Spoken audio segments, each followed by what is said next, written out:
अम्ब त्वाम् अनुसन्दधामि भगवद्गीते भवद्वेषिणीम्।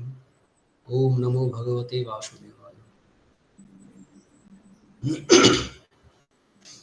आज এই স্বাধীনতা দিবস, সকলকে তার শুভেচ্ছা অভিনন্দন। গত সপ্তাহে ক্লাস হয়নি অনিবার্য কারণে। আমরা আগের ক্লাসে আলোচনা করছিলাম, তিনটে শ্লোক শুরু করেছিলাম আত্মতত্ত্ব বিষয়ক, যেখানে ভগবান বলতে শুরু করেছেন। সেই শ্লোক তিনটে পড়ি আগে। অসচ্মান অন্য শচস্ত্বং প্রজ্ঞাবাদংশ্চ ভাষসে গতাসু ন গতাসুংশ্চ নানুশচন্তি পণ্ডিতাঃ নত্যেবাহং জাতু নাসং নত্বং নেমে জনাধিপः ন চৈব ন ভৈষ্মাম সর্বে বয়মতঃ পরম। দেহিনস্মিন যথা দেহে কৌমারং যৌবনং জরা তথা দেহান্তর প্রাপ্তি ধীরস্তত্র ন মুহ্যতি। এই তিনটে শ্লোক আমরা আলোচনা করেছিলাম, শুরু করেছিলাম আলোচনা। প্রথম যুক্তি, অর্থাৎ আমরা আগের দিন বলেছিলাম যে শ্রীকৃষ্ণ অর্জুনকে তিনটে যুক্তি দিয়েছেন, যুদ্ধ করবে কেন এবং শোক করার কারণ নেই কেন।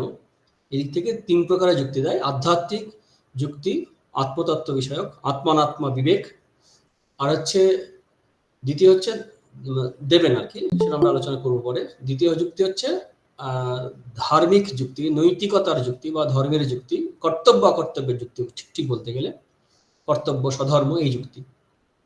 তৃতীয় হচ্ছে লৌকিক দৃষ্টি, সামাজিক দৃষ্টি। এই তিন দৃষ্টি বা তিন দিক থেকে আলোচনা করবেন কেন যুদ্ধ করবেন। অর্জুনের শোক ছিল খুব গুরুত্বপূর্ণ বিষয়। শোক সংবিঘ্ন মানস, সঞ্জয় বলেছেন, আমরা প্রথম অধ্যায়ে দেখেছিলাম শেষের শ্লোকে একদম, শোক সংবিঘ্ন মানস। আর শ্রীকৃষ্ণ নিজেও বলেন কুতস্থ আকস্মালমিদম, মোহ কোথা থেকে এলো। এই মোহ এবং শোক দূর করা, এবং অর্জুন যে ভয় পেয়েছেন সেটাও আমরা বুঝতে পারি যখন বলছেন যে দেবশ্চ শরীরে মে রমহস্য সুজায়াতে, যে সিমটমগুলো আমরা পেয়েছিলাম সেগুলো দেখলে বুঝতে পারি যে অর্জুন ভয়ও পেয়েছেন। তাহলে শোক এবং ভয়, মেনলি শোক, এবং যে সবাই মরে যাবে, থাকবে না, আমিও মরে যাব, অন্যের না থাকার ভয় বা নিজে না থাকার ভয়, মৃত্যু ভয়, এটাই সব ভয়ের মূল। অভিনিবেশ বলা হয়, যেটা যোগসূত্রে অভিনিবেশ বলেছে। তো অভিনিবেশ হচ্ছে মৃত্যু ভয়, মরণত্রাস। এটাও শোকের কারণ হয়। সবই মূল হচ্ছে মোহ। এই যে মোহ, এই মোহ দূর করার প্রয়োজন ছিল। আজকের দিনে প্রাসঙ্গিক হবে এই যে এই অধ্যায়ের অনেকগুলো শ্লোক আমাদের তৎকালীন স্বাধীনতা সংগ্রামী, সশস্ত্র বা সশস্ত্র যারা নন তারাও, তাদের মুখে মুখে অনেক শ্লোক ঘুরতো। এই নৈনং ছিন্দন্তি শস্ত্রাণি নৈনং দহতি পাবক ইত্যাদি যে শ্লোকগুলো আছে, না জায়তে মৃয়তা বা কদাচিৎ, বা এইসব শ্লোকগুলো দীনেশ থেকে শুরু করে আমরা অনেক বিপ্লবীদের নাম পাই, যারা এই গীতা শ্লোক বলতে বলতে ফাঁসির মঞ্চে গেয়ে গেল, যারা জীবনের জয়গান গেয়েছেন। তো সেই সময় ক্রাইসিস পিরিয়ডে যদি গীতার এই শ্লোক কাজে লেগে থাকে, তাহলে আমাদের বর্তমান জীবনেও প্রতি মুহূর্তে সবসময় কাজে লাগতে পারে। কিন্তু সেটাকে ঠিক ঠিক করে বোঝা, সেই চর্চা, এবং তারপর সেটাকে চর্যায় নিয়ে আসাটা খুব প্রয়োজন। শ্রীকৃষ্ণ অর্জুনকে প্রথমে এই তত্ত্বগুলো উপস্থাপনা করছেন। অন্তত পরবর্তীকালে যদি দেখি অর্জুন নাও ব্রহ্মজ্ঞান লাভ করেছেন বা আত্মজ্ঞান লাভ করেছেন, কিন্তু এটুকু তো বুঝতেই পারছি লাস্টের দিকে গিয়ে যখন যুদ্ধ করার জন্য প্রস্তুত হলেন, অর্থাৎ এগুলো একটা থিওরিটিক্যাল ভ্যালু আছে, তাত্ত্বিক দিক আছে। অর্থাৎ এই যে আলোচনা, এই আলোচনার ইন্টেলেকচুয়াল ডিসকাশন অবশ্যই প্রয়োজন আছে, কারণ অন্তত ওই ভয়, কাল্পনিক ভয় তো আমাদের সবচেয়ে বেশি আমাদের জীবনে। বেশিরভাগই ভয়, কিন্তু বেশিরভাগ ভয়টা কিন্তু কাল্পনিক ভয়। একটা কবিতা আছে, খুব সুন্দর কবিতা, ওই সুরেন্দ্রনাথের সম্ভবত। সেই কবিতাটা হচ্ছে কি যে কার্যকালে না হয় তেমন, যত সুখ কল্পনায়, যত দুঃখ আশঙ্কায়, কার্যকালে না হয় তেমন, চিরদিন ভাবি ব্যগ্র মানবের মন। মানুষের মন কিন্তু উদ্বিগ্ন থাকে যে কি হবে, কি হবে, কি হয়, কি হয়, এই ভাব নিয়ে। কিন্তু কার্যকালে in the time of action দেখা যাবে, বা এই প্র্যাকটিক্যাল ফিল্ডে অত দুঃখ হয় না, অত শোক হয় না, অত দুঃখ হয় না। অনেকটাই আমাদের ওই ভেবে নিই, কল্পনা করে নিই, এখান থেকে অনেক সুখ বা দুঃখের জন্ম দেয় আমাদের। একটা হয়তো দুঃখের কারণ থাকে, সেটাকে আমাদের ভাবনাটাকে মাল্টিপ্লাই করে, আমাদের থট প্রসেসিং এর জন্য, ইমাজিনেশনের জন্য এই আশঙ্কা ইত্যাদি তৈরি হয়। স্নেহ থেকে হতে পারে, ভয় থেকেও হতে পারে। তো সেই কারণেই মানসিক লেভেলেও ইমোশনাল ইকিউ, আইকিউ বলা হয় না, ইকিউ, আইকিউ থাকা সত্ত্বেও ইকিউ যদি ডেভেলপ না করে তাহলে আমরা অনেক সময় লাইফে প্রবলেম ফেস করি। তো ইকিউ কেও ডেভেলপ করার প্রয়োজন আছে, ইমোশনাল কোশ্চেন যেটা বলা হয়, অর্থাৎ সাইকোলজিক্যাল ও ইমোশনাল যে অ্যাসপেক্ট আছে মনস্তাত্ত্বিক দিক থেকেও যদি এই তত্ত্ব, এই আত্মজ্ঞানের তত্ত্ব, আত্মার তত্ত্ব, রিয়েল নেচার অফ ম্যান যদি ডিসকাস করি, তাহলে আমরা একটা এই যে কাল্পনিক ভয় থেকে আমরা দূরে থাকতে পারবো। বিপ্লবীরা এই শ্লোকগুলো উচ্চারণ করে করে তাদের আত্মজ্ঞান হয়েছে বা হয়নি সে বিচারে যাওয়ার যদি নাও যায়, তো দেখতে পাবো এই শ্লোকগুলো উচ্চারণ করতে তাদের মধ্যে রক্তের প্রবাহ যেমন খেলতো, তেমন একটা নির্ভীক ভাব আসতো, শোক মোহ এগুলো থেকে দূর হয়ে, এগুলোকে দূর করে একটা নির্দিষ্ট লক্ষ্যের জন্য জীবন সমর্পণ করতে পারতো। এই এই এই যে সফলতা বিফলতার থেকেও কাজে নিয়োগ করে এই নিশ্চিন্ত হয়ে আত্মতত্ত্বের এই যে জ্ঞানটা, এই জ্ঞানটা কিন্তু এই এই শোকমোহ এবং ভয় দূর করতে অনেক সাহায্য করবে। তাই প্রাসঙ্গিক এই কারণে বলছি আজকে 15ই আগস্ট, এই কারণে যে বিপ্লবীরা কিন্তু এই সমস্ত শ্লোকগুলো, আত্মতত্ত্বের শ্লোকগুলো কিন্তু আমরা যদি বিপ্লবীদের চিঠি পড়ি বা তাদের জীবন কাহিনী পড়ি, দেখবো গীতা এবং স্বামী বিবেকানন্দের অনেক বই তাদের সঙ্গে থাকতো। তার কারণ এটাই। সেদিক থেকেও আমরা এই আত্মতত্ত্ব আলোচনা করলে আমাদের দৈনন্দিন জীবনে উপলব্ধি হোক বা না হোক, আমরা অনেক মানে লাভবান হতে পারি, বেনিফিটেড হতে পারি। তবে হ্যাঁ, এই আত্মজ্ঞান লাভ করতে গেলে বা এই তত্ত্ব ভিতরে অধিগত করতে গেলে, আমাদের অ্যাসিমিলেট করতে গেলে আমাদের নিশ্চয়ই অধিকারিত্ব অর্জন করতে হবে। অধিকারিত্ব অর্জন যদি নাও হয়ে থাকে তাহলেও শুনলে লাভ এটাই যে যদি অধিকারিত্ব হয়ে থাকে শুনলে ইফেক্টিভ হবে বেশি, যদি অধিকারিত্ব না হয়ে থাকে শোনার পরে অধিকারিত্ব অর্জন করা যেতে পারে। এই থেকেও এই আত্মতত্ত্ব আলোচনা সার্থকতা আছে। এটা হচ্ছে অনুবন্ধ চতুষ্টয় যেমন বলা হয় সংস্কৃত শাস্ত্রে, সেই অনুবন্ধের মধ্যে একটা প্রয়োজন এবং অধিকারী যেগুলো আছে সেদিক থেকে ওটা বলা যায়। তো যে 3টে শ্লোকের কথা বলছিলাম, সেই 3টে শ্লোকের আমরা আত্মতত্ত্বের, আমরা আত্মা কনসাসনেস নিয়ে আলোচনা আগের ক্লাসেও আলোচনা করেছি। সেখানে দেখেছি আত্মস্বরূপ কি, যে আত্মা হচ্ছে বা চৈতন্য পার্ট নয়, এই শরীরের পার্ট নয়, তারপর প্রোডাক্ট নয়, অর্থাৎ শরীর থেকে আত্মার জন্ম হয়নি, চৈতন্যের জন্ম হয়নি। আবার কি প্রপার্টিজও নয়, প্রপার্টিজ নয় মানে এর যেমন থাকে, যেমন ইলেকট্রন প্রোটন নিউট্রন থাকে অ্যাটমের যে প্রপার্টিজ, সেরকম এই শরীরের কোনোভাবেই শরীরের সঙ্গে যুক্ত নয়। উদাহরণ দিয়েছিলাম আমরা লাইটের উদাহরণ, যেমন লাইট বা আলো, আলোকিত করছে বস্তুকে, কিন্তু সেই বস্তু আলো নয়। কিন্তু আমরা সবসময় দেখি কি বস্তুকেই দেখি, আলোকে খেয়াল করি না। আমরা একই সঙ্গে দুটো জিনিস দেখি, বিষয়কে দেখি এবং বিষয়কে যে প্রকাশ করছে সেই প্রকাশকেও দেখি। প্রকাশ এবং প্রকাশিত দ্রব্য বা জিনিস আমরা একসঙ্গে দেখি। এটা জড়জগতের উদাহরণ। ঠিক তেমনি আমাদের এই চৈতন্যকে আমরা সবসময় দেখছি, চৈতন্যের দ্বারা প্রকাশিত মানে অ্যাপ্রিসিয়েট করছে, অর্থাৎ এই দেহকে, শরীরকে আমরা দেখতে পাচ্ছি। কিন্তু এই চৈতন্যের অবস্থান কিন্তু শুধু দেহে নয়, দেহের বাইরেও আছে। যেমন করে উদাহরণ দেওয়া হয়েছিল হাতটা সরিয়ে দিলেও আলো থাকবে, হাতটা আসলেও আলো থাকবে। শুধু মানে আত্মার মধ্যেই শরীরের যেন বাস। আপাতত উদাহরণ হিসেবে যদি ধরি, আত্মা বা চৈতন্যের মধ্যেই শরীরের অবস্থান, শরীরের মধ্যে আত্মা আছে আমরা সময় বলি, কিন্তু অ্যাকচুয়ালি আত্মা সর্বব্যাপী। সেই অর্থে চৈতন্যেই এই দেহের প্রকাশটা হচ্ছে। যদি হাত সরিয়ে নিই তাহলেও আলো থাকবে, যদি হাত থাকে তাহলেও আলো থাকবে। অর্থাৎ এক সময় আমরা চৈতন্যকে দেখতে পাচ্ছি বা অনুভব করতে পারছি, কারণ এই জগতের অ্যাসপেক্টে আমাদের দিক থেকে চৈতন্যকে দেখতে পাচ্ছি। এই দিক থেকে, আমাদের দিক থেকে যদি ভাবি, তাহলে কিন্তু মানে কোনো কিছুই মানে হারিয়ে যাচ্ছে এমন না। চৈতন্য সবসময় প্রকাশিত। সূর্য যেমন সবসময় আছে, সূর্যের বা চন্দ্র সবসময় আছে। এখন চন্দ্রের প্রভা বা সূর্যের তেজ বা আলো সবকিছু কতটুকু অন্ধকার, কতটুকু মেঘ আছে তার উপর নির্ভর করছে প্রকাশটা। আমরা দেখতে পাচ্ছি না, সূর্য আপন তেজেই জ্বলছে, চন্দ্রও তাই প্রকাশ পাচ্ছে বা শোভা পাচ্ছে, কিন্তু আমাদের দৃষ্টি অথবা মেঘ বা বাধা যেগুলো আছে সেগুলোর জন্য হয়তো আমরা ঠিক অনুভব করতে পারছি না। সেটা কিন্তু ওই দিক থেকে কোনো সমস্যা নেই। ঠিক তেমনি এই আত্মা বা চৈতন্য সবসময়তেই আছে, দেহ থাক বা না থাক, দেহ কুমার থাক, যুবক থাক, কুমারী থাক বা যুবতী হোক, যা হোক না কেন, দেহ জাতি বর্ণ লিঙ্গ নির্বিশেষে সবকিছুতেই চৈতন্য বা আত্মস্বরূপ কিন্তু অ্যাজ ইট ইজ আছে। আমাদের এই প্রকৃতির বা এই শরীরের বা দেহের বা আমাদের মন বুদ্ধির বডি মাইন্ড কমপ্লেক্সের চেঞ্জের সঙ্গে সঙ্গেই আমরা এই চৈতন্যকে দেখতে পাচ্ছি। তাই চৈতন্য প্রকাশিত হওয়ার প্রয়োজন নেই, প্রকাশ সবসময় আছে। প্রকাশিত হওয়ার যে মেটেরিয়াল অর্থাৎ এই দেহ, এই আলো যদি এরকম হয়, আলোটা উদাহরণ আনছি না, আলো এরকম আছে, এখানে যদি আমি ভালো জিনিস রাখি তাহলে ভালো জিনিসকে দেখাবে, খারাপ জিনিস রাখলে খারাপ জিনিসকে দেখাবে। শ্রীরামকৃষ্ণের উদাহরণ আছে, প্রদীপের আলোয় কেউ জাল করছে, কেউ ভাগবত পাঠ করছে, পুঁথি পাঠ করছে, নকল করছে, ইত্যাদি সব আলো আছে। অর্থাৎ আলোকে কিভাবে ব্যবহার করব, সে আলো তো কিন্তু কোনো দোষ বর্তাবে না, ভালো মন্দ কোনো দোষই কিন্তু আলোতে বর্তাবে না। সে দোষটা কার, ওই যে কাজ করছে সে কাজের দোষ হবে। অর্থাৎ এই শরীর উপভোগ করবে, তাই আত্মা চৈতন্য নিত্য সত্তা মানে এই নয় যে শরীরে সুখ দুঃখ হবে না, জরাব্যাধি মৃত্যু আমাদের কষ্ট দেবে না, দেবে, কিন্তু সেটা শরীরের হচ্ছে। আমরা শরীরের সঙ্গে নিজেকে আইডেন্টিফাই করছি বলে, একাত্মবোধ করছি বলেই সুখ দুঃখ হচ্ছে। আমাদের এটাকে অন্য জায়গায় নিয়ে যেতে হবে। অর্জুনের যে সমস্যাটা হয়েছিল, অর্জুন এই শরীরের সঙ্গে আইডেন্টিফাই করছেন, ভীষ্ম, দ্রোণ প্রভৃতি এবং নিজেকেও। সেই কারণেই ওর যে শোকের মূল কারণ সেটা এটাই।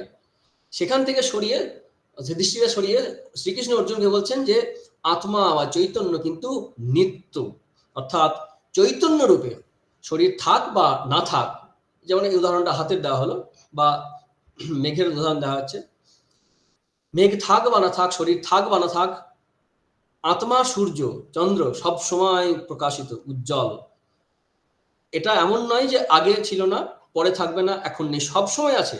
কখনো প্রকাশিত হচ্ছে আমাদের দিক থেকে, তিনি প্রকাশ স্বরূপ সবসময়তেই তিনি আছেন, বা আত্মা বা আমি, আমার যে স্বরূপ তা আছি, কিন্তু প্রকাশিত হয়তো হচ্ছে না, কারণ বিনিময় করার, অর্থাৎ আমরা এই জগৎকে এক্সপিরিয়েন্স করি, এনজয় করি, ইন্টারাক্ট করি, অর্থাৎ কথাবার্তা বলি, ব্যবহার করি, ব্যবহার ঠিক বলতে গেলে ব্যবহার যে জগৎকে আমরা হয়, এই কারণে ব্যবহারিক জগৎ বলা হয়, যে ব্যবহার করি, সেই ব্যবহারটা করার জন্য আমাদের শরীরের প্রয়োজন, তা নাহলে তো এই জগতে ব্যবহারটা হবে না।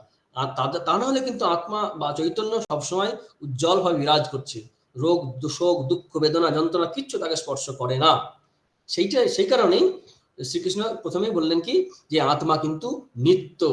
এমন নয় যে আমি ছিলাম না, এমন নয় যে এই জানাধিপা অর্থাৎ এই রাজারা বা সেনা ইত্যাদি এরা যে ছিল তা নয়, সবাই ছিল।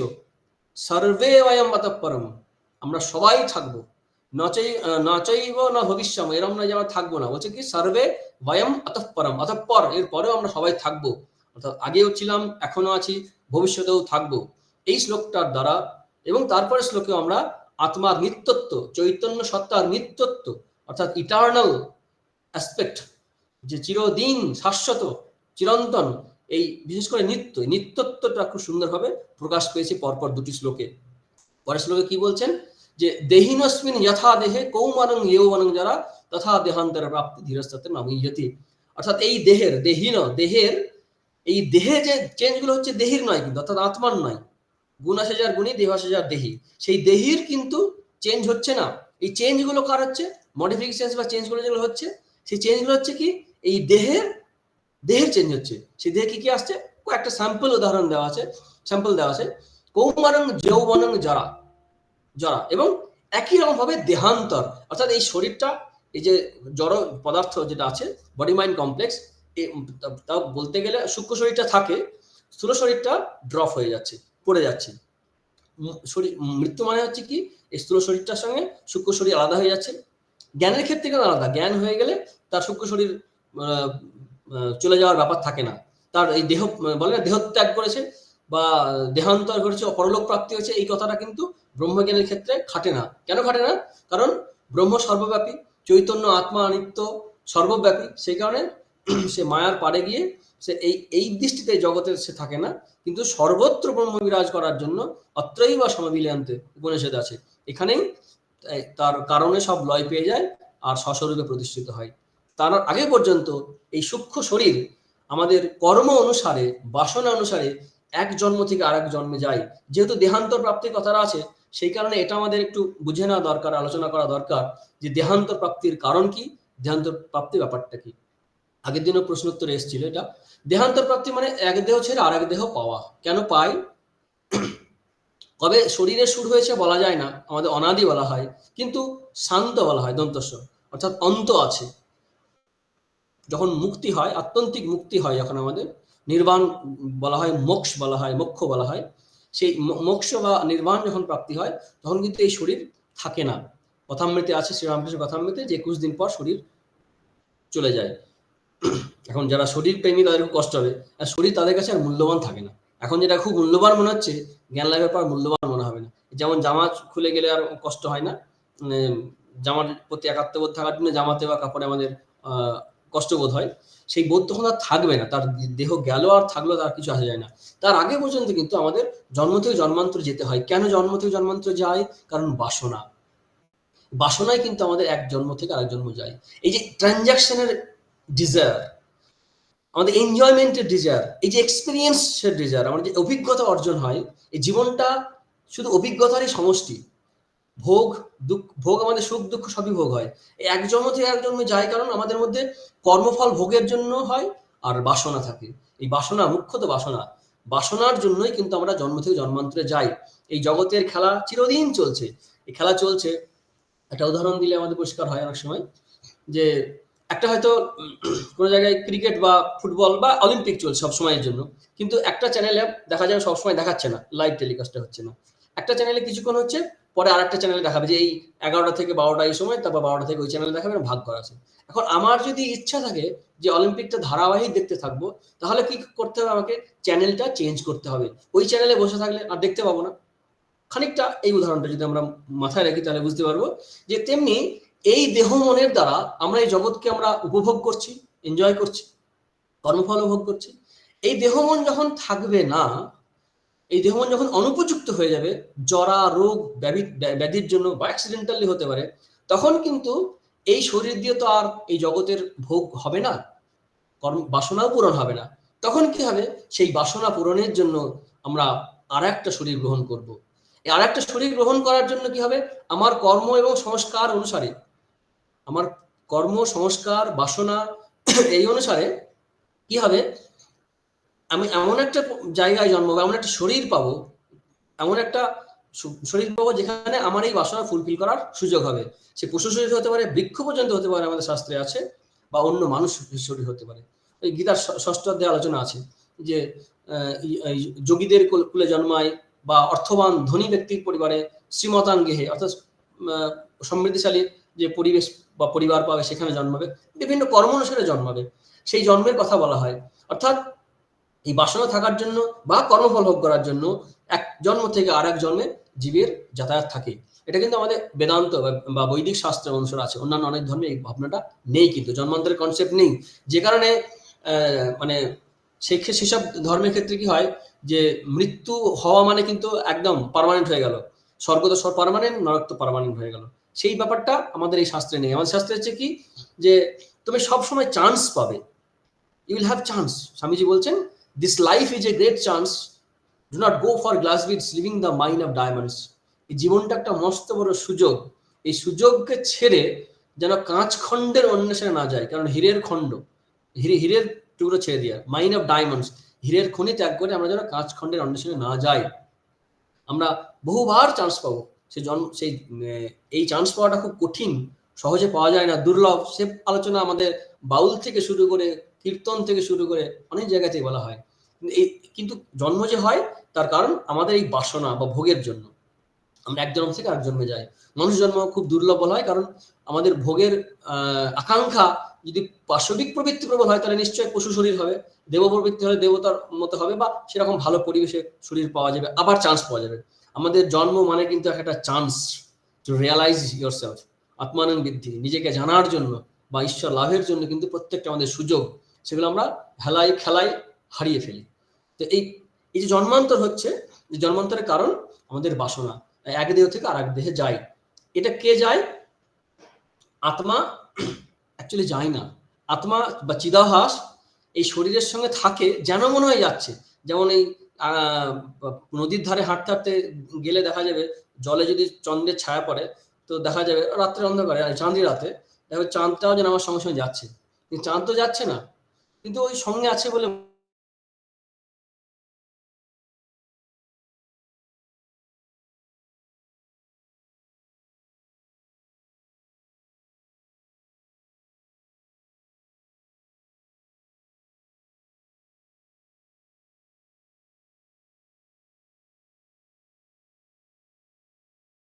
এই সূক্ষ্ম শরীর মানে আত্মার সঙ্গে যুক্ত আছে সূক্ষ্ম শরীর।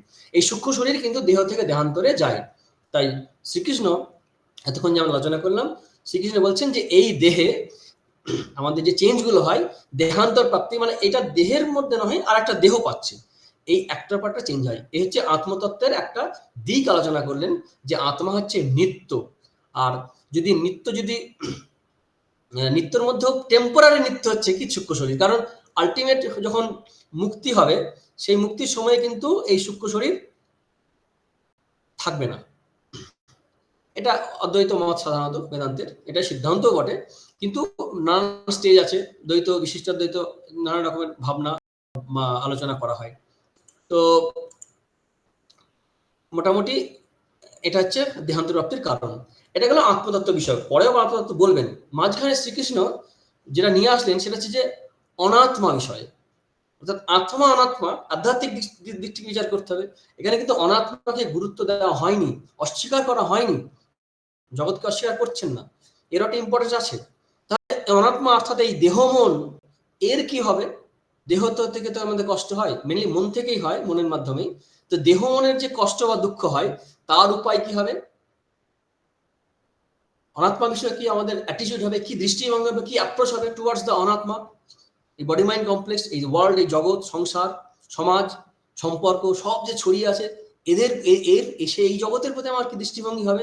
আত্মা নিত্য বুঝলাম, কিন্তু পিতামহ তো শরীর যাবে, আমারও তো শরীর যেতে পারে।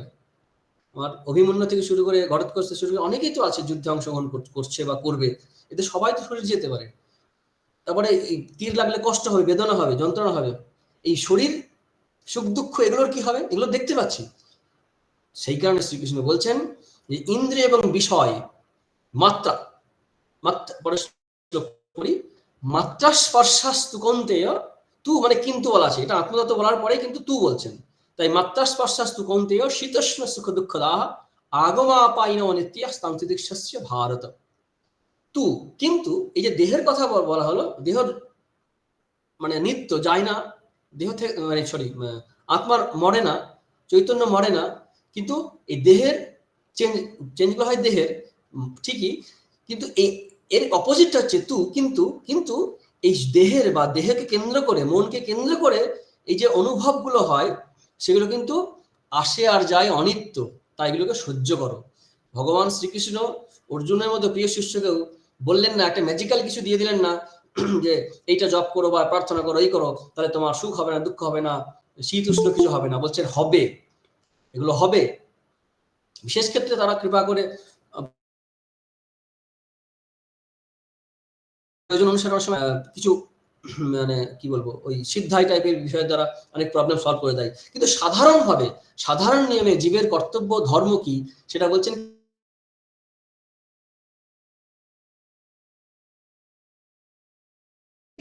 ভারত থেকে এসছে, টু মেজার, মাপ করা, অর্থাৎ যা অনুভব করে, মিয়ান্তে মানে ইন্দ্রিয়গুলি, আমাদের ইন্দ্রিয় দ্বারা জগৎকে অনুভব করি। আর স্পর্শা মানে, স্পর্শা মানে বিষয়, কৃষান্তে ইতি, অর্থাৎ স্পর্শ প্রভৃতি যে আমাদের বিষয়গুলো আছে, অর্থাৎ রূপ, রস, গন্ধ, স্পর্শ, এই পাঁচটা, শব্দ, স্পর্শ, গন্ধ, এই যে পাঁচটা বিষয় আছে, শব্দ, স্পর্শ, রূপ, রস, গন্ধ এবং চক্ষুকর্ণ নাসিকা জিহ্বা ত্বক, এই পাঁচটা ইন্দ্রিয় এবং পাঁচটা ইন্দ্রিয়ের বিষয়, এগুলো আমাদের কি করে? শীত উষ্ণ সুখ দুঃখ অনুভব করাই। শীত উষ্ণ সুখ দুঃখদা, এই অপোজিটস, দ্বন্দ্ব দেখায়। সুখ দুঃখ, শীত উষ্ণ, শীত উষ্ণ অনুভব করছি আমরা, গরম, সুখ হচ্ছে, দুঃখ হচ্ছে, সবই মনে অনুভব হয়, কিন্তু শরীরের মাধ্যমে হয় এগুলো। শরীর একটা, শরীরের মধ্যে আমাদের এই ইনস্ট্রুমেন্টগুলো ফিট করা আছে, সেট করা আছে ইন্দ্রিয়গুলোকে।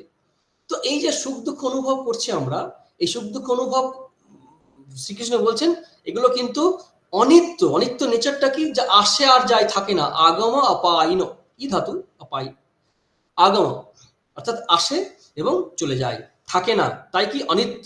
অর্থাৎ তার আগে বলে নিত্যের নেচার আত্মা, অনিত্য হচ্ছে অনাত্মা। অনাত্মা কি? এই দেহ প্রভৃতি। তাহলে মাত্রা স্পর্শাস্তু কেন্দ্রীয়, এগুলো হচ্ছে আসে যায়, এগুলোকে সহ্য করো। এখন প্রশ্ন হচ্ছে সহ্য করো, অনেকে তো সহ্য করে, বলছে না,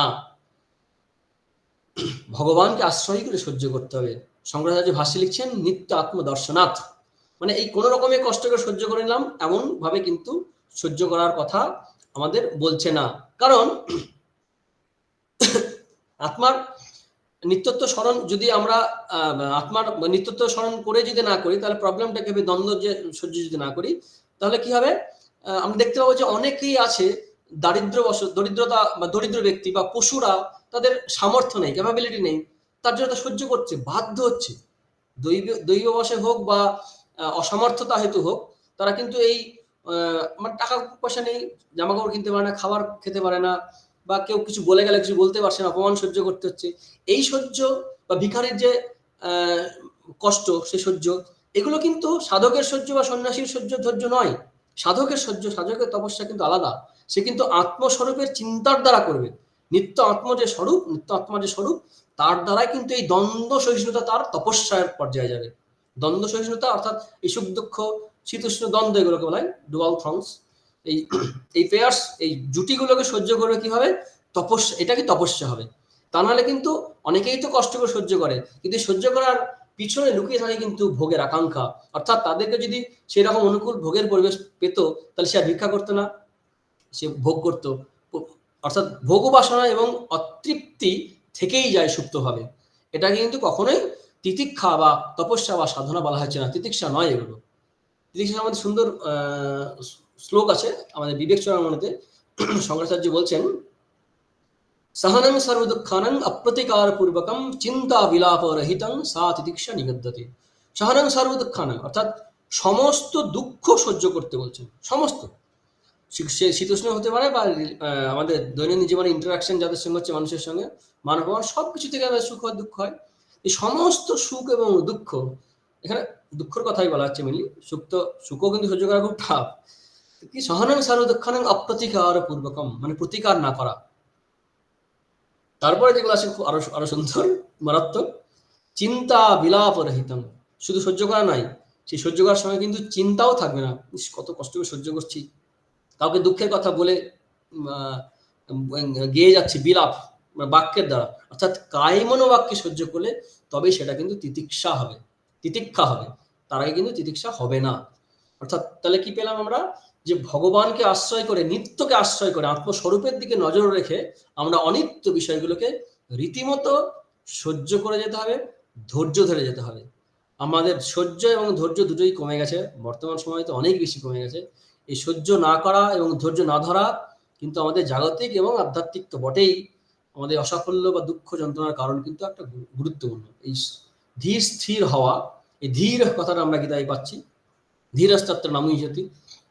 ধীর মানে হচ্ছে সে তার বুদ্ধি প্রতিষ্ঠিত, স্থির আছে আর কি, সে সিদ্ধান্তে বিষয়ে স্থির আছে। আমাদের এই স্থিরতা নেই। তো এই সহ্য করা এবং ধৈর্য ধরা সাধকের অত্যন্ত প্রয়োজন। এই সহ্য এবং ধৈর্যকে দিকে নজর রেখেই কিন্তু এই তিতিক্ষা বা তিতিক্ষা এই শব্দটা ব্যবহার করা হয়েছে। অর্থাৎ অনাত্ম বিষয়ের প্রতি আমাদের দৃষ্টিভঙ্গি এইরকম হবে, জাস্ট অ্যাভয়েড করা, সরে যাওয়া, মেনে নেওয়া। কোনখান থেকে কতটুকু সেটা প্রসঙ্গ অনুসারে হবে এবং আপন আপন ধর্ম অনুসারে হবে। কিন্তু এখানে জেনারেল আইডিয়া হচ্ছে এই, যে মাত্রা স্পর্শা যা আছে, অর্থাৎ ইন্দ্রিয় এবং বিষয়ের সংযোগের ফলে যে শীতোষ্ণ সুখ দুঃখ হচ্ছে, এটা আসে আর যায়। তাই অর্জুনকে বলছেন এগুলো অনিত্য, তাই সহ্য করো। এই সহ্য করার ফল কি হবে? ইয়ংহীন ব্যথয়ন্তি এতে পুরুষং পুরুষর্ষব সমো দুঃখ সুখং ধীরং সমিতত্তায় কল্পতে। সেই ধীর ব্যক্তি যোগ্য হয় কল্পতে, কিসের? অমৃতত্বের যোগ্য হয়। অর্থাৎ অমৃতত্ব মানে অমৃতত্বায়, মানে মোক্ষায়, মুক্তির যোগ্য হয়। অমৃতত্ব মানে অমৃত ভবায়, শঙ্করাচার্য বলছেন। অর্থাৎ যে আত্মস্বরূপ আছে, চৈতন্য স্বরূপ, সেই দিকেই তার এনার্জি যাবে। আমরা অনেক সময় হয় কি, মানে নাথিং, মানে সামথিং আর নাথিং নিয়ে এতই ডিস্টার্ব থাকি, এতই সময় দিই, যে আসল বিষয়ে সময় দিতে পারি না। অবিষয় মানে অসার বিষয়ে এত সময় যায়, সার বিষয়ে আমাদের সময় দিতে পারি না। এই সার বিষয়, ইম্পর্টেন্ট বিষয় আমরা সময় মানে ইম্পর্টেন্ট বিষয়কে আর্জেন্ট করি না। আর্জেন্ট হয় আমাদের দৈনন্দিন জীবন, ডে টু লাইফে যা আছে সেগুলোকে আমরা আর্জেন্ট করে বসি। আমাদের জীবনে এই চারটে ইয়ে আছে, দিক আছে। সেটা কি? ইম্পর্টেন্ট, আর্জেন্ট, ইম্পর্টেন্ট, আর্জেন্ট, আবার ইম্পর্টেন্ট আর্জেন্ট নয়, আর্জেন্টও নয়, ইম্পর্টেন্ট নয়। অর্থাৎ কোন বিষয়টা আমরা সময় বেশি দিই? দেখা যাবে যে অনেক সময় কোনো একটা উত্তর দিতে হবে, না দিলেও চলে, অথচ উত্তর দিচ্ছি, হোয়াটসঅ্যাপ হোক বা যাই হোক না কেন। এটা আর্জেন্ট নয়, ইম্পর্টেন্টও নয়, আবার কিছু আছে আর্জেন্ট, না করলে কেমন দেখাবে, কি হবে না হবে, অথচ ওটা ইম্পর্টেন্ট নয় কিন্তু ওগুলো করতে হয় অনেক সময়। আবার এমনও থাকে যে ইম্পর্টেন্ট কিন্তু আর্জেন্ট নয়, যেমন ছাত্রদের পড়াশোনা, আমাদের সাধন ভোজন, আত্মতত্ত্বের অনুসন্ধান, শাস্ত্র পাঠ চর্চা, এগুলো দেখা যাবে এগুলো সাইড করে রাখি। আমাদের জীবন থেকে অনেক কিছুকেই পরে করবো বলে রেখে দিই, কারণ এখনই না হলে চলবে, এখনই প্রয়োজন নেই, পরে হবে। এই পরে হবে করতে করতে শাস্ত্র পাঠ অর্থাৎ স্বাধ্যায় এবং সাধন ভজন, সাধকের জীবন যেমন জন্য যেটা প্রয়োজন সেগুলোকে আমরা ডিলে করতে থাকি, পরে হবে। ইম্পর্টেন্ট, আমরা জানি এটা খুব ইম্পর্টেন্ট, কারণ আমার সঙ্গে কেউ যাবে না, সে যত ভালোই হয়ে যাই হোক না কেন, যে পরকালের জন্য কিছু সম্বল করা প্রয়োজন সেটা করতে আমরা ভুলে যাই। ইম্পর্টেন্ট কিন্তু আর্জেন্ট নয়, পরে হবে। আবার আছে আর্জেন্ট কিন্তু ইম্পর্টেন্ট নয়, কারণ না করলে হবে না, একটা সেমিনার অ্যাটেন্ড করতে হবে বা একটা বিবাহ অনুষ্ঠানে যেতে হবে বা অন্নপ্রাশনে যেতে হবে, না গেলে অসুবিধা আছে, সমাজ সংস্থা রাখতে হবে, এটা আর্জেন্ট, ইম্পর্টেন্টও বটে। ফোন ঘাঁটাটা হয়তো দেখা যাবে ফেসবুকে অনেক রিপ্লাই দেওয়া অত প্রয়োজন নেই। জাস্ট এই 4টে দিক আমরা আলোচনা ভাবতে পারি। যেটা বক্তব্য হচ্ছে আমাদের এটাই যে আমাদের আর্জেন্ট বিষয়গুলোকে আমাদের ইম্পর্টেন্ট বিষয়ের দিকে তাকিয়ে এই যে আমার ডে টু ডে লাইফের এই যে যেগুলো না হলেও চলবে সেগুলোকে অনেক সময় অনেক কথা মানে স্কিপ করে গেলে হয় বা এড়িয়ে গেলে অ্যাভয়েড করলে হয়, অনেক কথা, অনেক ডিসকাশন যেগুলো হয়, এগুলোকে সহ্য করা, মেনে নেওয়া, ধৈর্য ধরা, এগুলো খুব প্রয়োজন।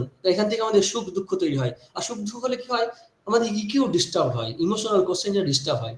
আর ইমোশনাল কোশ্চেন ডিস্টার্ব হলে কি হবে, আমরা আত্মতত্ত্বের চিন্তা সাধারণত ঠিক ঠিক করতে পারবো না, অনেক সময় নষ্ট হয়ে যাবে। ওই সময় এমনভাবে খেয়ে নেবে যে এই সময়ের খাওয়ার জন্য সময়কালে সময় পাবো না। তাই এইগুলোকে রীতিমতো বিচার বিবেচনা করে এগুলোকে সহ্য করতে হবে, ধৈর্য ধরতে হবে, কিছু কিছু অ্যাভয়েড করতে হবে। ইয়ংহিনা ব্যথায়ন্তি এতে পুরুষাং পুরুষের সেবা সম দুঃখ সুখং ধীরং স্বমিতত্বায় কল্পতে। সেই কিন্তু এই সুখ দুঃখ যার কাছে সমান হয়ে যায়, সেই ধীর ব্যক্তি অমৃতত্ব লাভের যোগ্য হয়। অর্থাৎ আমাদের এই যে ছোট ছোট বিষয়ে আমাদের গুরুত্ব দেওয়া, কৌতূহল একটা খুব ইম্পর্টেন্ট জিনিস, কৌতূহল, কিউরিওসিটি, প্রচুর সময় ইটিই, এনার্জি টাইম ইমোশন, 3টে খুবই খেয়ে নেয়। ইটিই, এনার্জি টাইম ইমোশন, ছাত্রদের বলতাম আমরা, এনার্জি টাইম ইমোশন খুব খেয়ে নেয় কৌতূহল। আর ছোট ছোট বিষয়ে আমাদের সময় নষ্ট হয়, এনার্জি নষ্ট হয়, সময় নষ্ট হয়।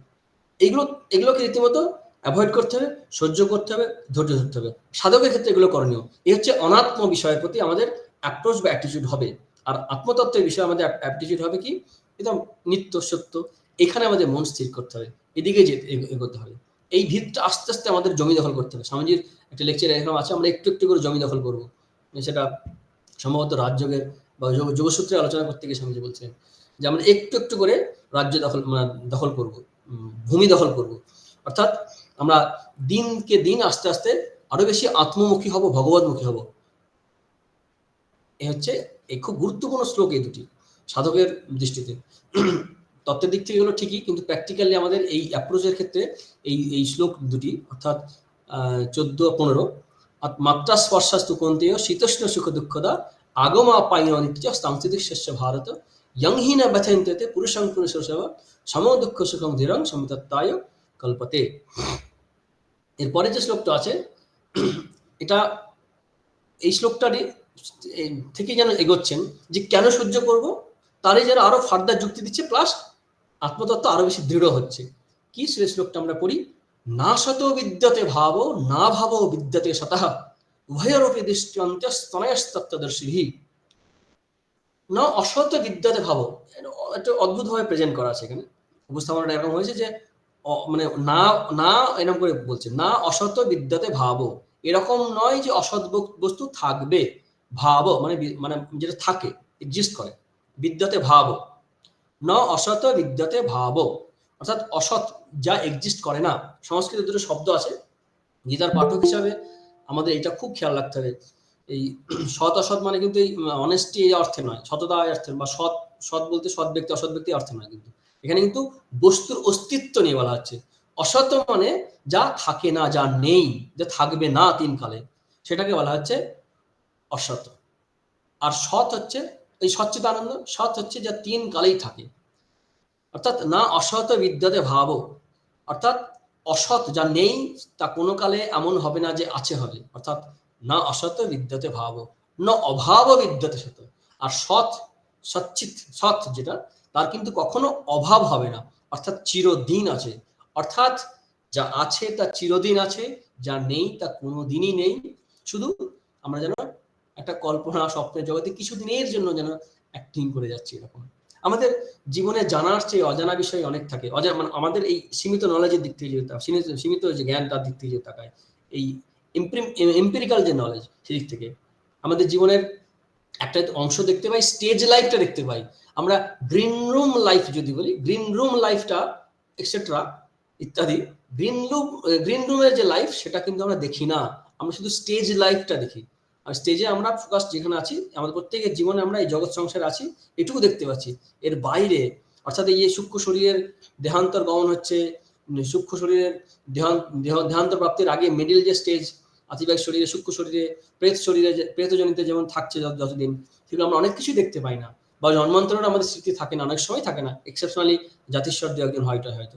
কিন্তু এই জায়গাটা আমাদের অনেক সময় আমরা থাকি না। কিন্তু সবকিছুর মূলে যেটা হচ্ছে যে যা এক্সিস্ট করে, নন এক্সিস্টেন্ট অর্থাৎ অসৎ, আর এভার এক্সিস্টেন্ট সেটা হচ্ছে সৎ, এই দুটোরই কিন্তু তত্ত্ব ঠিক জানেন তত্ত্বদর্শী, যারা তত্ত্ব ঠিক জানে তারা উভয় অপি, এই দুটোরই কিন্তু, এই দুটি বিষয়েরই অর্থাৎ অসৎ এবং সৎ, এই দুটোরই রহস্য বা তত্ত্ব, মূল তত্ত্ব, অন্ত মানে হচ্ছে এর স্বরূপ আর কি, দৃষ্ট অন্তস্তু অনায়া, এই দুটোরই তত্ত্বদর্শীর দ্বারা দৃষ্ট হয়।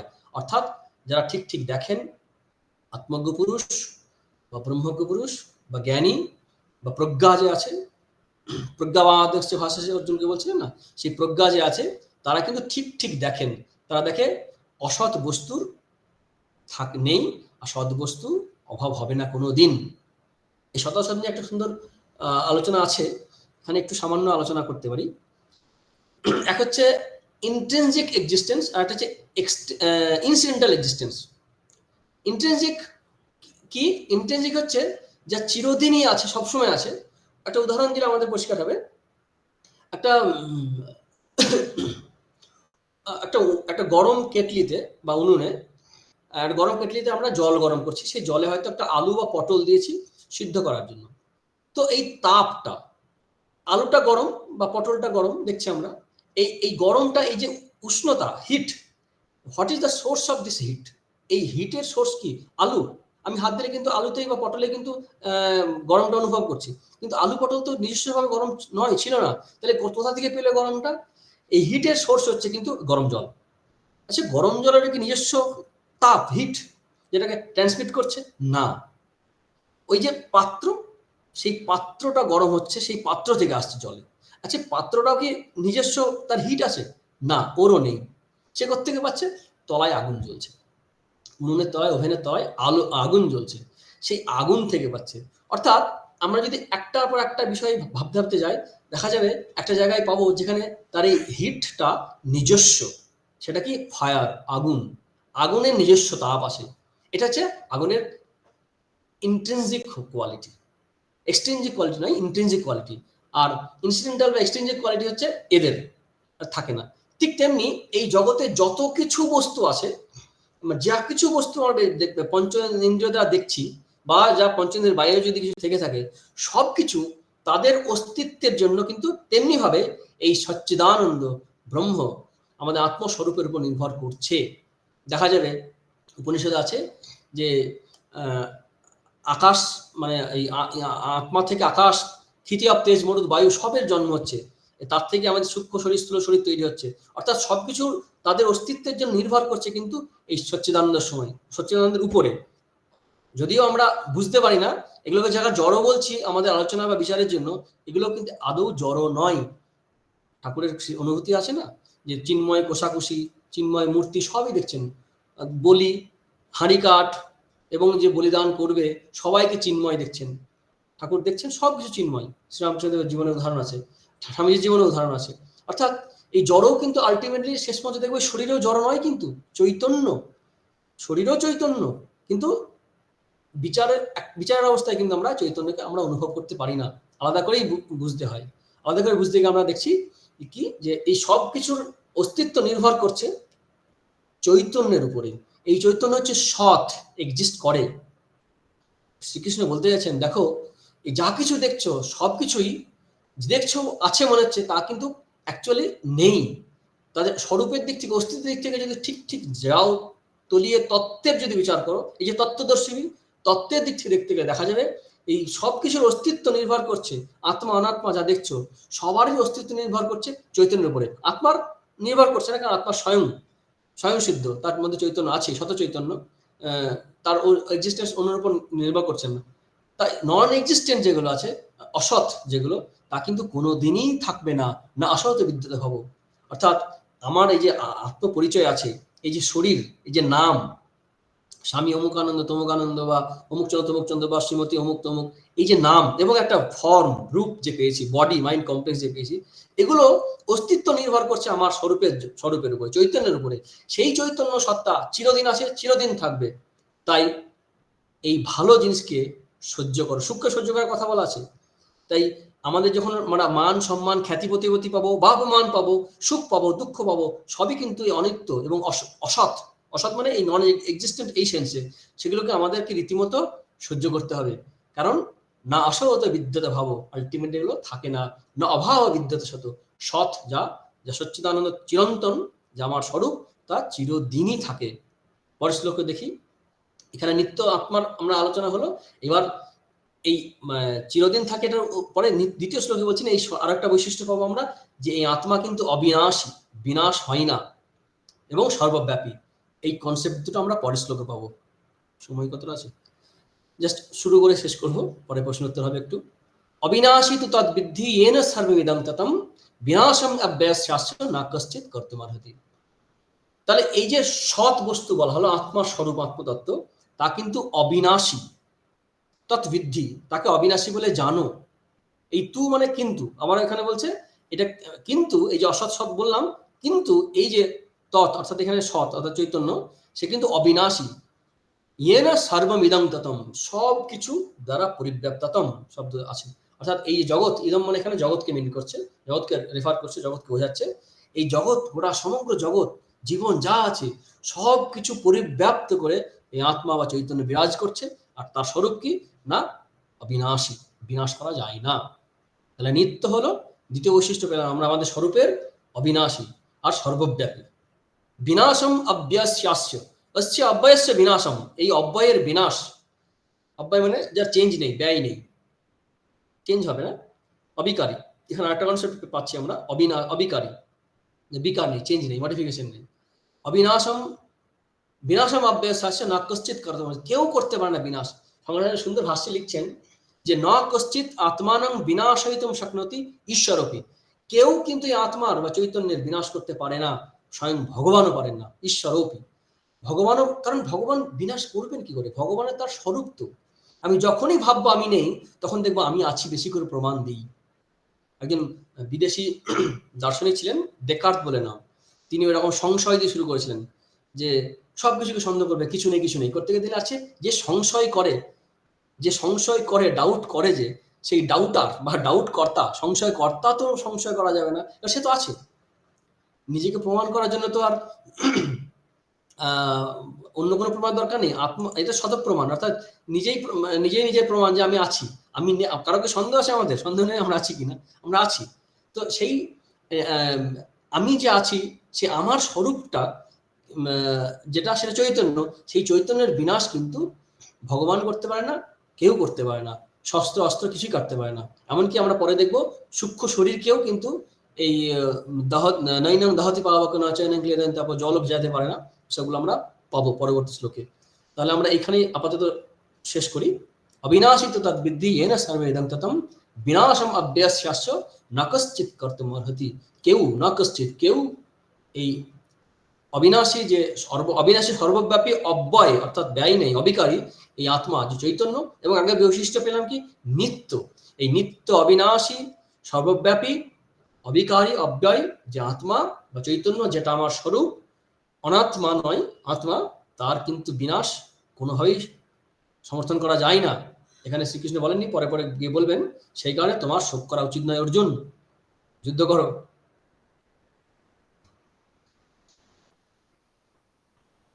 এবার একটু আমরা প্রশ্ন উত্তর আলোচনা করি। এতক্ষণ আমরা মহারাজের তত্ত্ব নির্ভর অসাধারণ গীতার আলোচনা শুনলাম। যতই গীতার মহারাজের ক্লাস করছি ততই আরো গীতাকে নতুন ভাবে জানছি। আশা করি মহারাজের ক্লাস সকলেরই খুব খুব মানে প্রিয় হয়ে উঠেছে এতদিনে। তো এখন আমাদের মধ্যে যদি কারো জিজ্ঞাসা থেকে থাকে আজকের ক্লাস নিয়ে কোনো জিজ্ঞাসা থেকে থাকে, তাহলে এখন আমরা প্রশ্নগুলো এখন করতে পারি মহারাজকে। তো যদি কারো কোনো প্রশ্ন থেকে থাকে।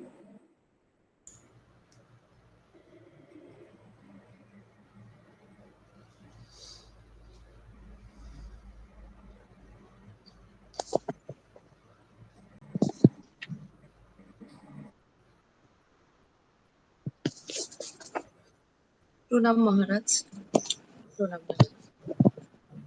আজ আমরা খুব সুন্দর শুনলাম গীতার এই যে তত্ত্ব এবং তার বিভিন্ন প্রাসঙ্গিকতা, যত শুনছি তত মুগ্ধ হচ্ছি। আমার একটা বিষয়ে একটু প্রশ্ন যাচ্ছে যে আইকিউ এবং ইকিউ এই যে দুটো বিষয়ের কথা, এই দুটো বিষয়ে গীতার মধ্যে শ্রী ভগবান কিভাবে মানে এই দুটো বিষয়কে কি ভারসাম্য রক্ষা করেই জীবনের পথে চলার উপদেশ দিলেন? জ্ঞান তত্ত্বের কথায় আমরা যদি আইকিউ এর কথা দিয়ে ভাবি, ইকিউ এর প্রসঙ্গ কিভাবে আসছে সেই অ্যাকচুয়ালি ঠিক আছে বললি। আইকিউটা আমরা তো এখনকার মডার্ন আমাদের যে টার্মিনোলজি হিসেবে ব্যবহার করি আমরা, বা অ্যাব্রিভিয়েশন, যে আইকিউ ইকিউ বলছি, জীবনটাতে অখণ্ড দৃষ্টিতে দেখার প্রবণতা আমাদের ছিল। আমাদের শাস্ত্রে খণ্ডিতভাবে আলাদা আলোচনা করতো না, সবটা মিলিয়েই জীবন আমাদের।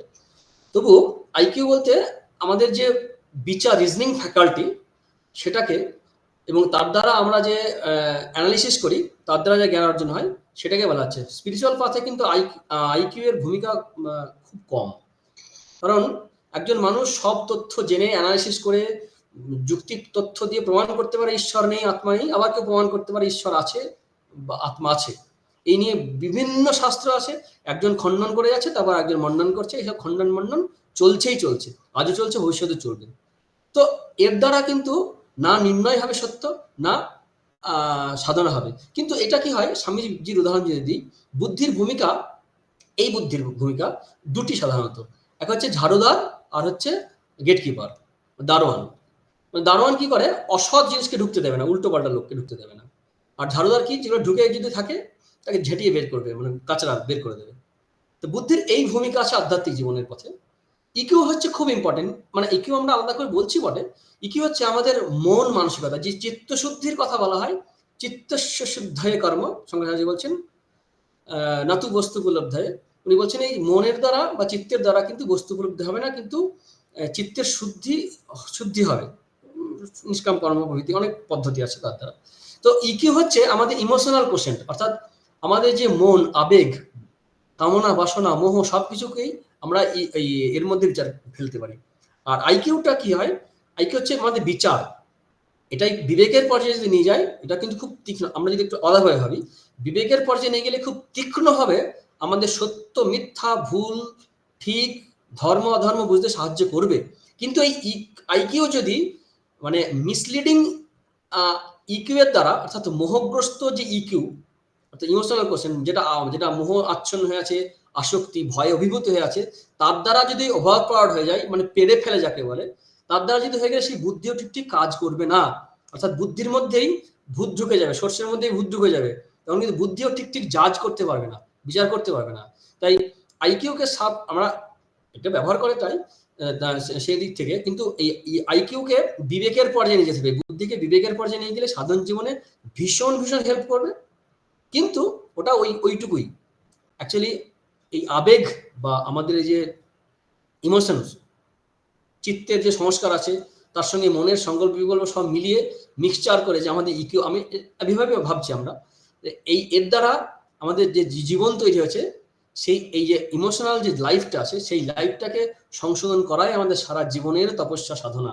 সাধারণভাবে আমরা ভালো মন্দ কম বেশি সবাই বুঝি, কি ছাড়তে হবে, কি ছাড়তে হবে না, কি পেতে হবে সাধারণত। তারপরে যারা শাস্ত্র পড়ছে তারা প্রথম থেকেই বুঝতে পারছে যে কোন বিষয়ে ছাড়ার কথা, কোন বিষয়ে ধরার কথা।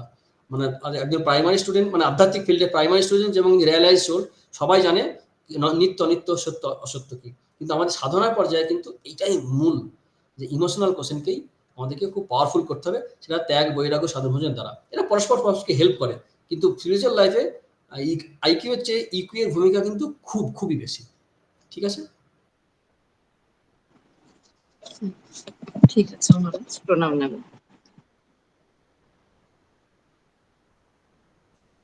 আর অর্জুন যখন শ্রীকৃষ্ণ বলছেন, আমরা যদি খুব অ্যানালাইসিস করি দেখতে পাবো যে সাধনার পর্যায়ে যেগুলো বলছেন, শরণ নাও ইত্যাদি, পরপর অনেকগুলো বলবেন, সেখানে বেশিরভাগ দেখবো ওই তার মানসিক যে দ্বন্দ্বগুলো চলছে সেগুলোকেই দূর করার কথা বলবেন, বেশিরভাগ ইকিউর জন্যই বলবেন।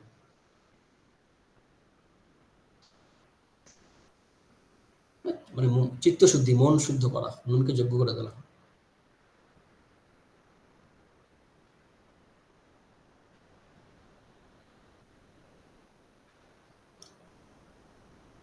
তাহলে আজকে প্রণাম মহারাজ, আমার একটা প্রশ্ন আছে। আচ্ছা, হ্যাঁ, আপনি ক্যামেরাটাকে একটু অ্যাডজাস্ট করুন, অর্ধেকটা দেখা যাচ্ছে, আমার অর্ধেকটা ঠিক দেখা যাচ্ছে না। না, আরো খারাপ হয়ে গেল। আপনি একটু মানে আপনার বাঁ দিকে আসুন। হ্যাঁ, এবার শোনা যাচ্ছে তো? হ্যাঁ শোনা যাচ্ছে, কিন্তু হ্যাঁ এবার ঠিক আছে। আচ্ছা মহারাজ, আমার একটা প্রশ্ন হচ্ছে যে আপনি বললেন যে বাসনার জন্য আমাদের জন্মান্তর লাভ হয়, এবং কর্মফল অনুসারে আমরা বিভিন্ন জন্মান্তরে বিভিন্ন শরীর পাই। হুম। কিন্তু মহারাজ, মনুষ্যতর জীবের মধ্যে মানুষের যেমন সেলফ রিয়েলাইজেশন আছে, মনুষ্যতর সমস্ত জীবের মধ্যে কি সেই সেলফ রিয়েলাইজেশন আছে? অর্থাৎ আমাকে আত্মিক উন্নতি করতে হবে, এই প্রবৃত্তি কি তাদের মধ্যে জাগে? যদি জাগে তাহলে কেমন করে? সাধারণভাবে আমাদের শাস্ত্রে বলা হয় এগুলো হচ্ছে ওই আমরা বলি নরক ভোগ করে, স্বর্গ ভোগ করে, এই ভোগ শরীর, পশু শরীরটা অ্যাকচুয়ালি ভোগ শরীর, আচ্ছা। মানে প্রোগ্রামড হয়ে থাকে। এই যেমন গাড়িতে বলে না, একটা বাই স্যাটেলাইট যে পাঠায়, প্রোগ্রাম, ওরা ইনস্টিংক্টিভলি চলে।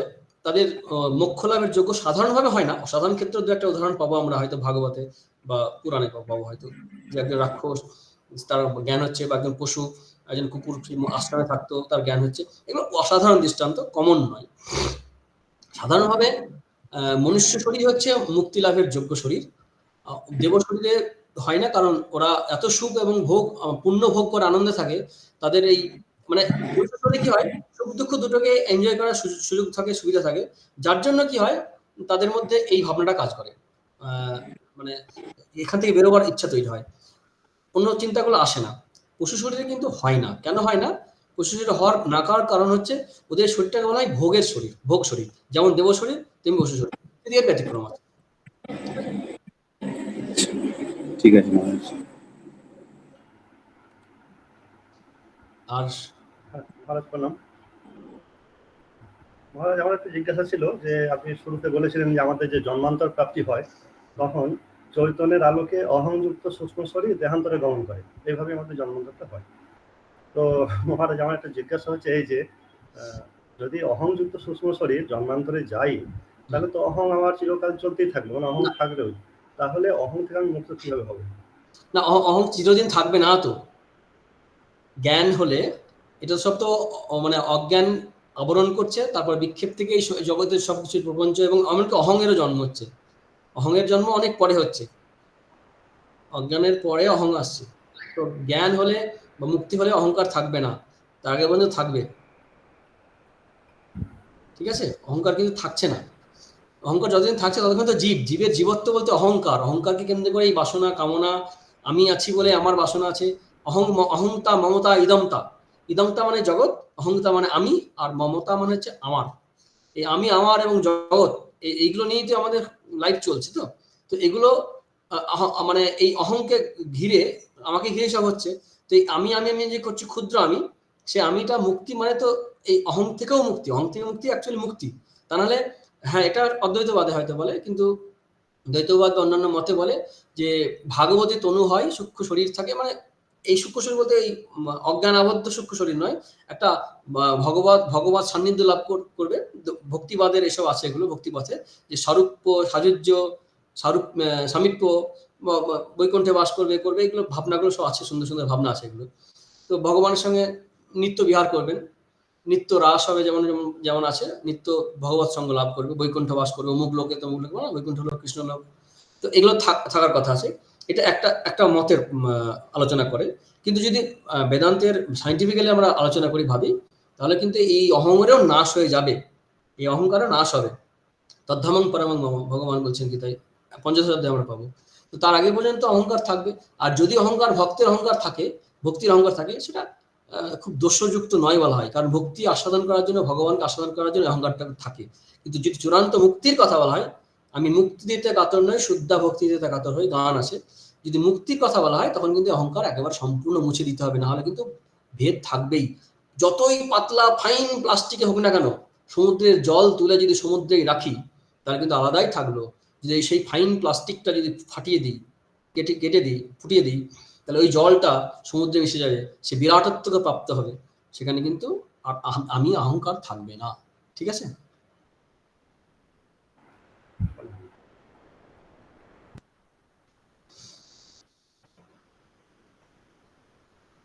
আর একটা প্রশ্ন হতে পারে। প্রণাম মহারাজ। মহারাজ, আমি একটা কথা জিজ্ঞেস করতে চাই, কিন্তু কি ভাষায় বললে সেটা ঠিক বোঝাতে পারবো প্রশ্নটা আমি বুঝতে পারছি না। বাংলা, ইংরেজি, হিন্দি তো কি বুঝি একটু না একটু। মহারাজ, যে কি শব্দ দিয়ে বলবো, যেমন হ্যাঁ, বলা শুরু হোক না, বলা শুরু হোক। কি লাইন কেটে গেছে নাকি?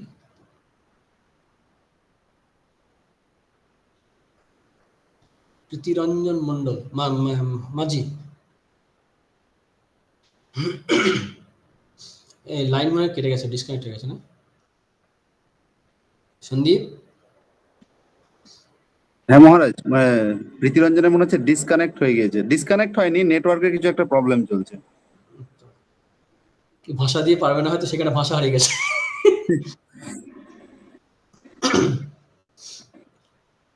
আর তাহলে তো কি যদি প্রশ্ন করে ফোন করবো প্রীতিকে একবার। না, অন্য কেউ যদি কিছু প্রশ্ন থাকে তখন করুক, তো ও যদি ততক্ষণ যদি লাইন পেয়ে যায়, আমরা দেখছি, তাহলে আজকে থাকবে। হুম।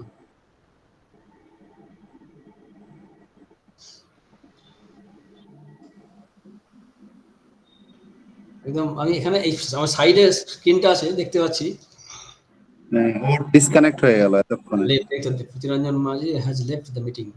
হ্যাঁ, ও আবার জয়েন করবে আশা করি। হ্যাঁ, পুরুষোত্তম জয়েন করিয়ে নেয়, খেয়াল রাখো। ঠিক আছে, আর যদি কারো প্রশ্ন থাকে তো বলুক ততক্ষণে, নাহলে পরে আর কিছুক্ষণ অপেক্ষা করি আমরা।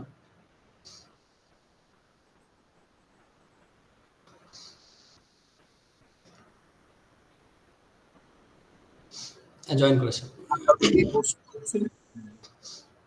আবার জয়েন হয়েছে। প্রীতিরঞ্জন চলে এসেছে। প্রণাম মহারাজ।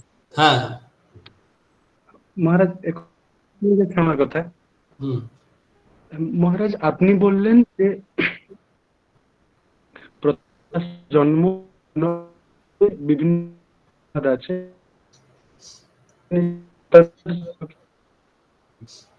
শোনা যাচ্ছে। কথাটা ক্লিয়ার আসছে না প্রীতিরঞ্জন, তুমি একটু বাইরে, মানে ভিডিওটাকে অফ করে দেখো একটু। হ্যাঁ হ্যাঁ, ভিডিও অফ করে বাইরে, ঘরের বাইরে গিয়ে যদি এখানে লাইনটা পাবে ঠিকঠাক, নেটওয়ার্ক যেখানে পাবে।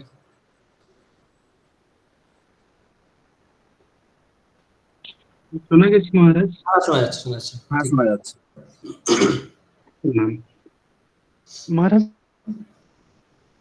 বিভিন্ন আচার্য জন্ম, মৃত্যু এবং পুনর্জন্মকে নিয়ে, তবে জন্ম এবং মৃত্যু তো আমরা অনুভব করি, দেখি, কিন্তু পুনর্জন্মকে আমরা দেখতে পারি না, সেগুলো শাস্ত্র থেকেই জানি। তো ঠিক। যারা পুনর্জন্ম স্বীকার করেন না, তাদের কি পুনর্জন্ম হয় না?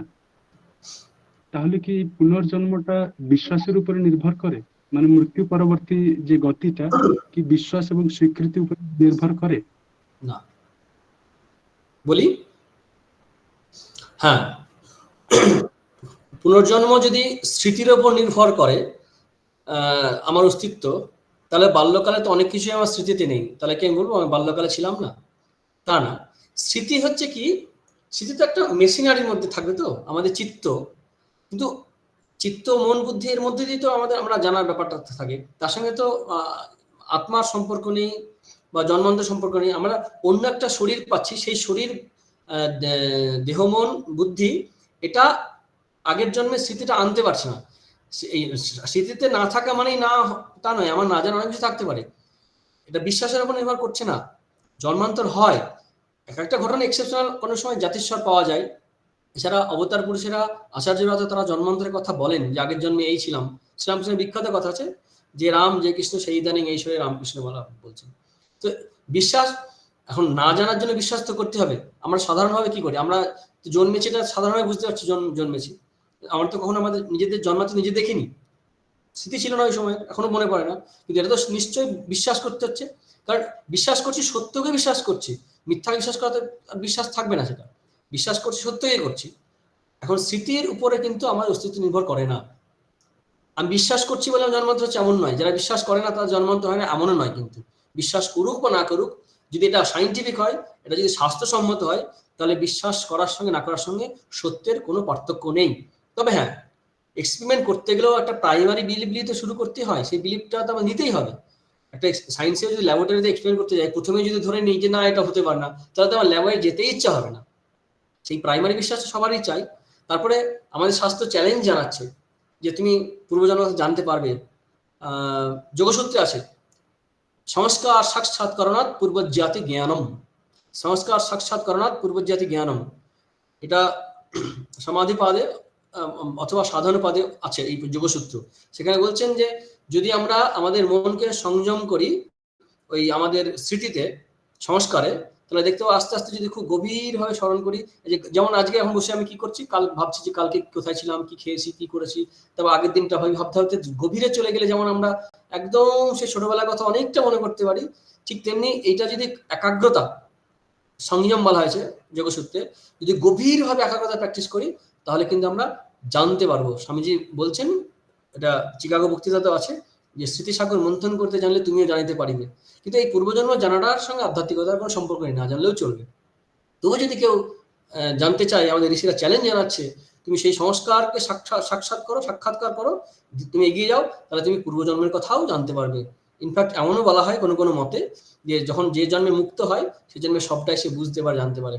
তারপরে অদ্বৈতের বা বেদান্তের কি হয়, তার তীব্র বৈরাগ্য আছে, আরে এই জন্ম আমি এই করেছি, এই ভালো মন্দ সুখ দুঃখ, এই কখনো নারী কখনো পুরুষ, কখনো পাপী কখনো পুণ্যবান, এই দেখে আরো বৈরাগ্য আসে। তখন কিন্তু সে দ্রুত মুক্ত হওয়ার জন্য আরো ব্যাকুল হয়ে ওঠে। এরকম মত বা অপিনিয়ন আমরা বিভিন্ন জায়গায় পেয়েছি। তাই বিশ্বাসের উপর নির্ভর করছে না। যদি সত্য হয় শুধু বিশ্বাসে কেন হবে, বিশ্বাসে সাধনার জন্য প্রয়োজন হতে পারে, কিন্তু উপলব্ধি তো আর বিশ্বাসের ব্যাপারে নেই, উপলব্ধি তো একদম সাইন্টিফিক ট্রুথ। ঠিক আছে, আজ্ঞা মহারাজ, প্রণাম। আমরা আলোচনা শেষ করি, তাই তো নাকি? হ্যাঁ মহারাজ, এখন এতক্ষণ ধরে আমরা মহারাজের আলোচনা শুনলাম। এত সুন্দরভাবে প্রায় আজকে পঞ্চম দিবসের ক্লাস অতিক্রান্ত হলো, এবং আজকে এখানে যারা ক্লাস করার জন্য উপস্থিত হয়েছেন প্রত্যেককে যথাযোগ্য স্থানে প্রণাম, ভক্তি এবং শ্রদ্ধা জানিয়ে, এবং সকলের পক্ষ থেকে মহারাজকেও ভক্তি শ্রদ্ধা এবং প্রণাম জানিয়ে আজকের ক্লাস এখানেই সমাপ্ত ঘোষণা করছি। মহারাজ প্রণাম। মহারাজ ওম শান্তি শান্তি শান্তি। হরি ওম তৎসৎ। শ্রীকৃষ্ণার্পণমস্তু।